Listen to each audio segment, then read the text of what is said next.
Hello. তো finally আজকে হলো কালী পুজো। এখন সকাল মোটামুটি 6টা মতো বাজে। বেশ মেঘলা করে আছে, খুব চাপ লাগছে। মাকে আনতে যাচ্ছি এখন আমরা। ওখানে গিয়ে সমস্ত গয়নাগাটি পরিয়ে সাজাতে বেশ অনেকটা সময় লাগবে, তার জন্যই তাড়াতাড়ি বেরোচ্ছি। তো আজকের ব্লগটা আমি খুব সুন্দরভাবে বানাতে চাই। আমি জাস্ট প্রেইং যে আমি যেন সময় পাই ব্লগটা বানানোর। তো চলো, তোমরা দেখতেই পাবে। অনেক ভোরে ভোরে ভালোবাসা দিও আমার এই ব্লগটাকে। টাটা। মায়ের সমস্ত গয়নাগুলো গুছিয়ে নিয়ে আমরা বেরিয়ে পড়েছিলাম সকাল সকাল। আর হ্যাঁ, প্রত্যেক বছর আমরা এইভাবেই সমস্ত ভাই বোনেরা মিলে একসাথে যাই। এবছর তো তাও অনেকেই আসতে পারেনি। আর এখানে তো আমি বুচিকেও বলছিলাম চল তোকে ভ্যানের উপর তুলে দিই। তো আমরা এই ভ্যানে ছিলাম, পেছনের ভ্যানে ওরা আসছিল। জায়গাটা অনেকটাই দূর, যেতে প্রায় 10 মিনিট মতো সময় লেগেছিল। হাতের এইগুলো ওইগুলো দিলে ঢেকে যায় জিনিসটা। না আমাদের ওদিকে হাতের জিনিস এখানে পড়ে না, ওইগুলো দিলে জিনিসটা ঢেকে যায়। তারপরে ওখানে পৌঁছে আমার মুডটা একটু খারাপ হয়ে গেছিলো, কারণ আমার শাড়িটা পরানো খুব একটা ভালো লাগছিল না, প্লাস গায়ে ব্লাউজটাও দেয়নি। তো এই সমস্ত আমি ঠিক করতে বললাম, সেগুলো ঠিক করতে অনেকটা সময় লেগে গেছিলো। আর তারপরে যখন গয়না পরানোর সময় আসলো, আগের বছর যিনি পরিয়ে দিয়েছিলেন জিনিসগুলো খুব তাড়াতাড়ি হয়ে গেছিলো, তিনি এবার ছিলেন না। তো আমাদেরকেই করতে হচ্ছিলো, আমরা তো ঠিক করে পারছিলাম না।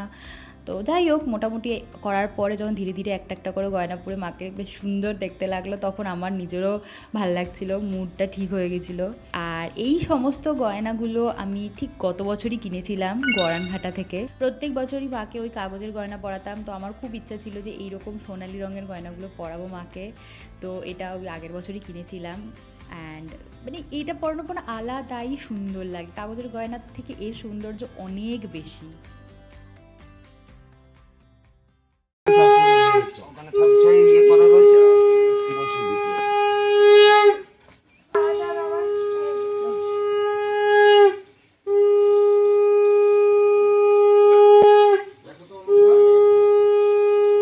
তারপরে মাকে বাড়ি আনার পরে কয়েকটা গয়না পরানো বাকি ছিল। তো দিদি এখানে মায়ের নুপুরটা পরাচ্ছিল। তারপরে আরও কয়েকটা হাতের চূড় ফুল পরিয়েছিলাম আমরা। আর এই হলো টোটাল লুকটা। এরপরে ফুলের কাজ হওয়া বাকি ছিল এখনও। সুন্দর লাগছে, ওইটাই লাল ফুল দিয়ে দেবে, পুরো ভালো লাগবে।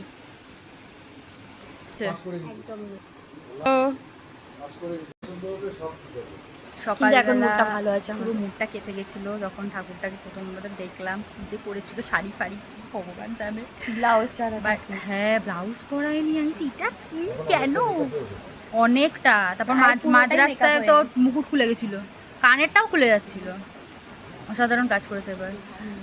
যাই হোক, এখন সুন্দর লাগছে। আজকে আবার ওর ইয়েতে আছে, কি যেন অ্যাস্ট্রোলজিতে আছে, ও যে কারোর সাথে একটা খুব ঝামেলা করবে। একটু আগে আমার ওই কি দৈনিক রাশি না কিসে দেখেছে যে আমার আজকে আমার মতবাদ মানে খুব মতবিরোধ হবে লোকজনের সাথে। তো এটা খুব অবভিয়াস ব্যাপার। আমি ক্যাচাল বাদ আমার লোকজনের সাথে এটা হতেই পারে না। शाबाश बेटा।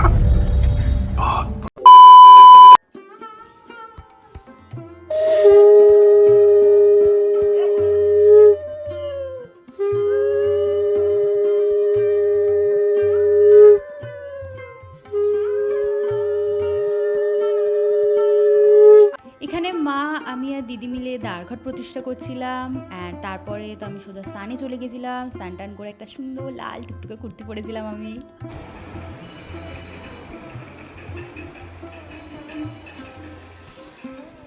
শিখেছি আমি।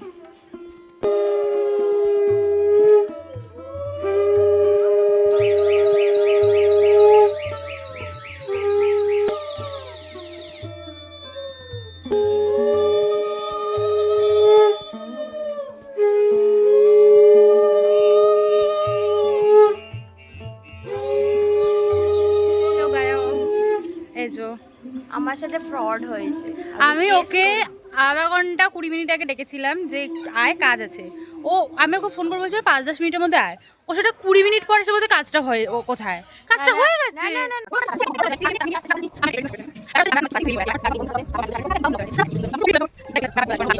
A few moments later. এদিকে ভোগের রান্না শুরু হয়ে গেছিলো। তো আমি কয়েকটা সবজি ধুয়ে দিচ্ছিলাম।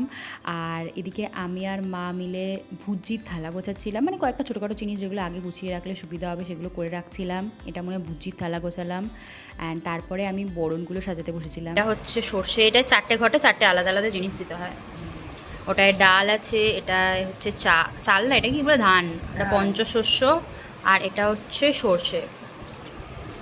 এই যে আমি এখানে ডায়েরিতে লিখে রেখেছিলাম অনেক বছর আগে সব। হ্যালো হ্যালো হ্যালো হ্যালো, আমি আবার ভাত বকার সময় পেয়ে গেছি।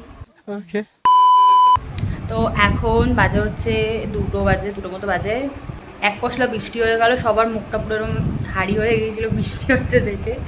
খারাপ লাগে, মানে এত আয়োজন ফায়োজন, বৃষ্টি হলে প্রচণ্ড সমস্যা হয়। বাট আমাদের পুজোটা এমনই একটা টাইমে হয় যে বৃষ্টি হবেই, কালবৈশাখী হবেই, বাট হোপফুলি আর যেন না হয় বৃষ্টি। আমরা এখন এই যে বরণগুলো গোছাচ্ছিলাম। বরণগুলো সাজানোর সেই লাস্ট ঠাম্মা যে বছর মানে ছিল, সেই বছর আমি লাস্ট ঠাম্মা সাজিয়েছিল। আমি যেটা একটা গাতা একটুকে দেখালাম মনে হয়, ওটাই লিখে রেখেছিলাম। তো ওটা দেখে দেখি সাজালাম বসে বসে। মানুষ চলে যায়, বাট মানুষের কাজকর্ম স্মৃতিগুলো থেকে যায়। হ্যাঁ, তো এরপরে আমি একটু ভেবেছিলাম নাকি ঘুমাবো 2টোর সময়।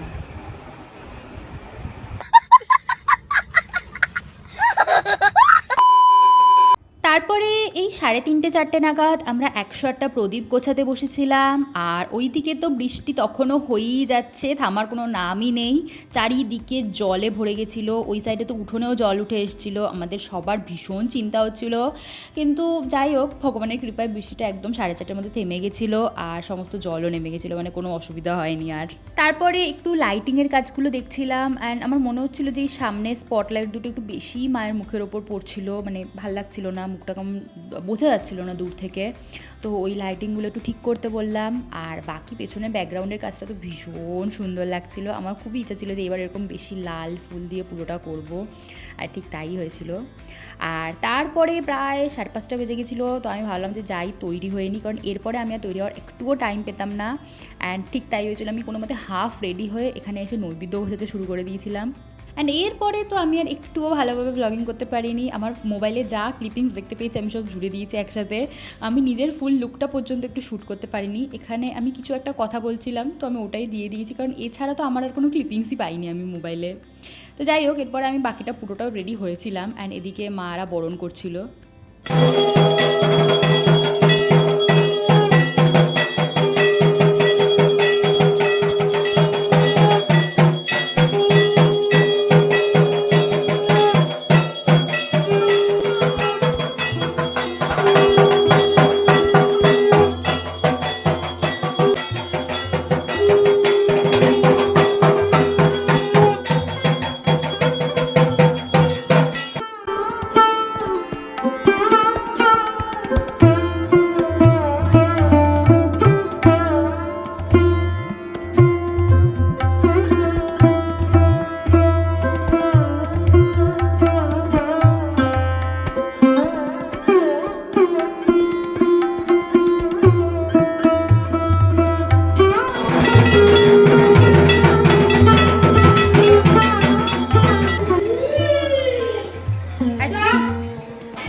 হাই বলা দে, হাই বলা দে, হাই।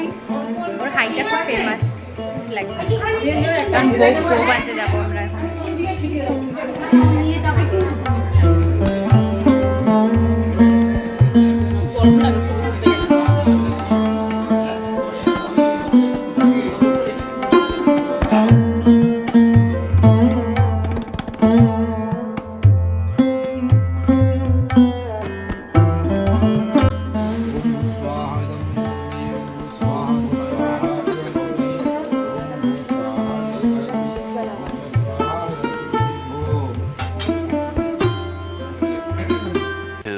Thousand years later.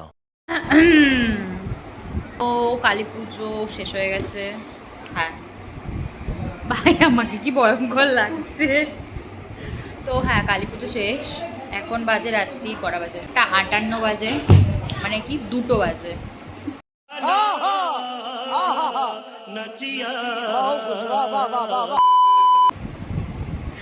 তো এখন আমার ঘুমানোর সময় হয়নি। এই যে পল্লবী ধানে ক্রিম মাখছে, তো এরপর আমি ঘুমানোর প্ল্যান করছি।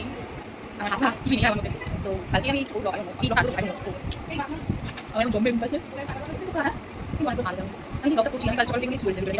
The next day. তারপরে এটা হলো পরদিন বিকেলবেলা। আমি সকাল থেকে আর কিচ্ছু রেকর্ড করিনি, কিচ্ছু ব্লগিং করিনি। বিকেলবেলা পল্লবী তো বাড়ি চলে গেছিলো। অ্যান্ড আমাদের এবছর বিকেলে মানে সন্ধ্যার দিকে ভাসান ছিল। তো এখানে মহুলও চলে এসেছিলো, ও তো আগের দিন আসতেই পারেনি। যাই হোক, আমরা একটু গান টান চালিয়ে নাচানাচি করছিলাম। অ্যান্ড হ্যাঁ, এইভাবেই কালী পুজো আমাদের শেষ হয়ে গেল। এর পরের ব্লগগুলো তো আমি জাস্ট অ্যাড করে দিচ্ছি, তোমরা জাস্ট এনজয় করো।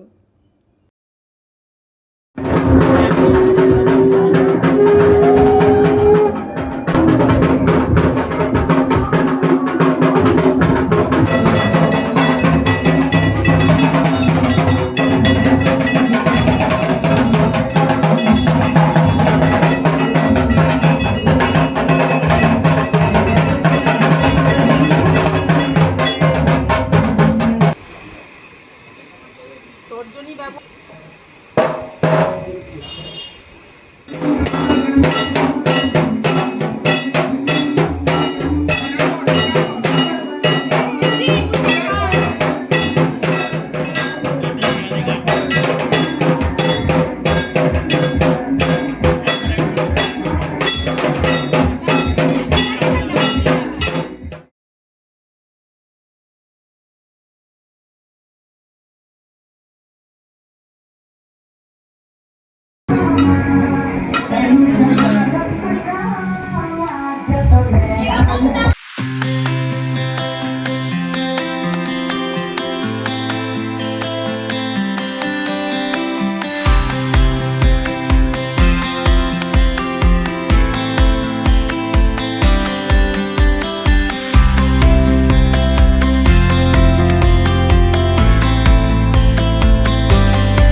তো আমাদের পুজো শেষ, আমরা এবার ভাসান দিতে যাচ্ছি।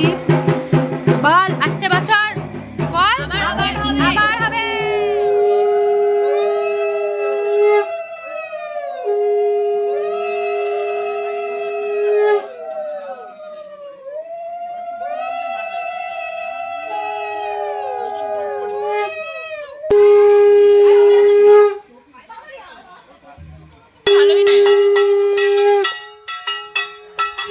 তুমি ঠাকুর দেব ভাসান দেখতে এসছো?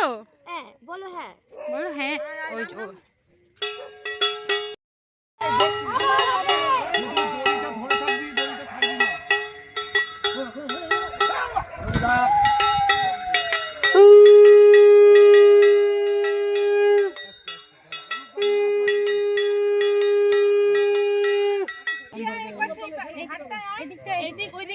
এদিকে আসো দড়ি নিয়ে।